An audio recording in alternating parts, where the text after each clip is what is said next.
हमारी संस्कृति, हमारे संस्कार सदा रहें हमारे साथ। सब्सक्राइब करें तिलक।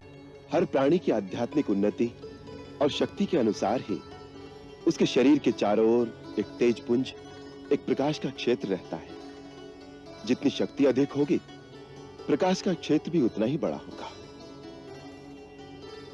महर्षि अगस्त्य अपने पराक्रम और अपनी शक्ति में अपने आराध्य और गुरु भगवान शिव के ही समान है।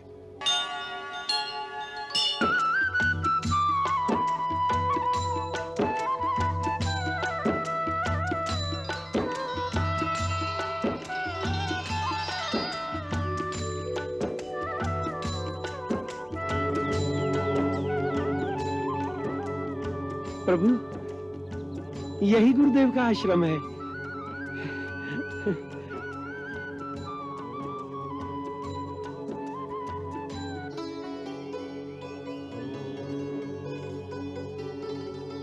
भैया, वो देखिए, ये कैसा प्रकाश है। हाँ, ये आभा कैसी? सीते, ये महर्षि अगस्त्य का आध्यात्मिक तेज पुंज है। हर प्राणी की आध्यात्मिक उन्नति और शक्ति के अनुसार ही उसके शरीर के चारों ओर एक तेज पुंज, एक प्रकाश का क्षेत्र रहता है। जितनी शक्ति अधिक होगी, प्रकाश का क्षेत्र भी उतना ही बड़ा होगा। महर्षि अगस्त्य अपने पराक्रम और अपनी शक्ति में अपने आराध्य और गुरु भगवान शिव के ही समान है। एक बार देवताओं के कार्य में सहायता के लिए महर्षि अगस्त्य ने पृथ्वी के 7 समुद्र अपनी अंजुलि में भरकर पी लिए थे। भगवान अगस्त्य सारे दानव समुद्र में छिपे हुए हैं, जहां से वो जब चाहें निकलकर देवलोक पर आक्रमण करते रहेंगे। जब तक उनका संहार नहीं किया जाएगा, देवलोक सुरक्षित नहीं रह सकता। यदि आप थोड़ी देर के लिए समुद्र का पानी हटा सकें, तो हम उन दानवों का अवश्य ही नाश कर देंगे। आप ही ऐसा करने में समर्थ हैं।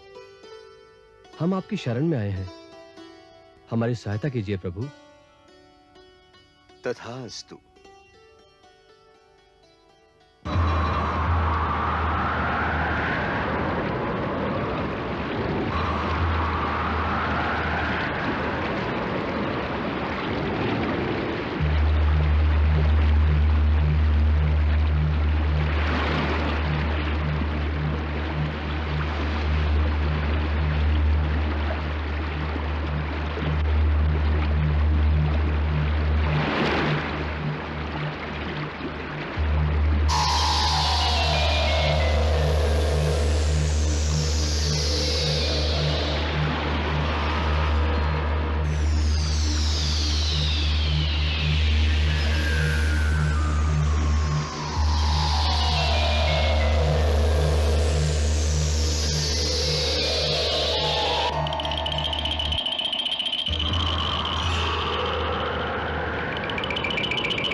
एक बार पर्वत श्रेष्ठ विंध्याचल जब अपने अहम में सूर्य का मार्ग रोकने के लिए बढ़ा,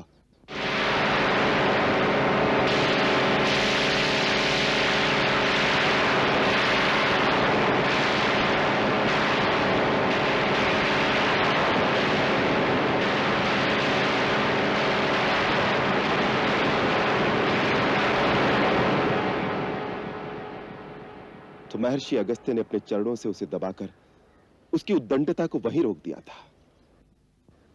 तभी से वो निरंतर उनके आदेश का पालन कर रहा है। इसी कारण उन्हें अगस्त्य कहते हैं। अगम पर्वतम स्तंभयति इति अगस्त्य।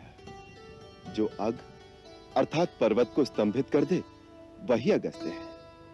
अच्छा? हाँ, एक बार भगवान शिव का विवाह देखने के लिए जब सारी शक्तियां और समस्त जीव राशियां उत्तर में चली गईं, तो कहते हैं भूमि का संतुलन डोल गया। तब भगवान शिव के कहने से महर्षि अगस्त्य विंध्याचल पार करके दक्षिण में आए तो अकेले उनकी शक्तियों के प्रभाव से भूमि का संतुलन फिर से ठीक हो गया।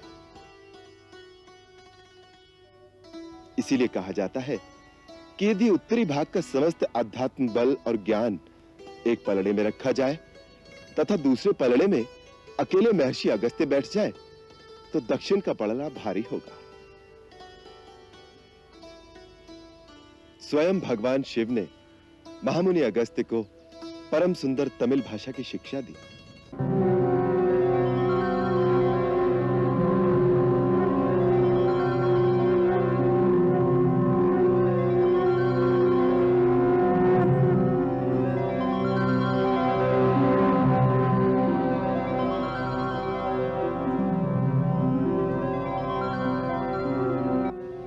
महामुनि अगस्त्य ने अपनी मेधा शक्ति के प्रयोग से तमिल को व्याकरणबद्ध करके संसार की श्रेष्ठ भाषा बना दिया। इस संसार को उनकी उत्तम देन तमिल भाषा है जिसमें उन्होंने समस्त ज्ञान समो दिया। इसी प्रकार ये भगवान अगस्त्य ही ब्रह्मलोक से कावेरी नदी को कमंडलू में भरकर ले आए थे, जो आज समस्त प्राणियों के उद्धार के लिए गंगा समान ही बह रही है। हे प्रभु, भगवान शिव ने मुझे इस देश में भेजा है। वहां हमें गंगा और यमुना जैसी महान और पवित्र नदी की आवश्यकता है। आप सदा अपने भक्तों पर अनुग्रह करते हैं, इसीलिए हमारी प्रार्थना स्वीकार करें। तथास्तु महात्मा अगस्त। लोक कल्याण के निमित्त तुमने जो प्रार्थना की है उसे हम स्वीकार करते हैं। परम पवित्र और तीनों लोकों का कल्याण करने वाली कावेरी हम तुम्हें प्रदान करते हैं।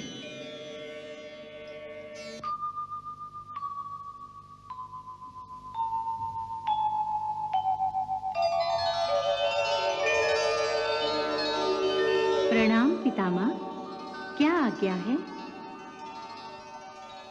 कावेरी पुत्री, हम तुम्हें महर्षि अगस्त को प्रदान करते हैं।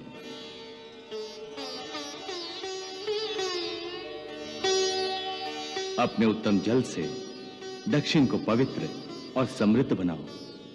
जहां जहां होकर तुम्हारी निर्मल जलधारा बहेगी वो प्रदेश तीनों काल में सदा हरा भरा और समृद्ध बना रहेगा। यह हमारा आशीर्वाद है। माते, आप मेरे कमंडल में विराजमान हो जाइए, जिस समय आपको धरती पे ले जा सकूं।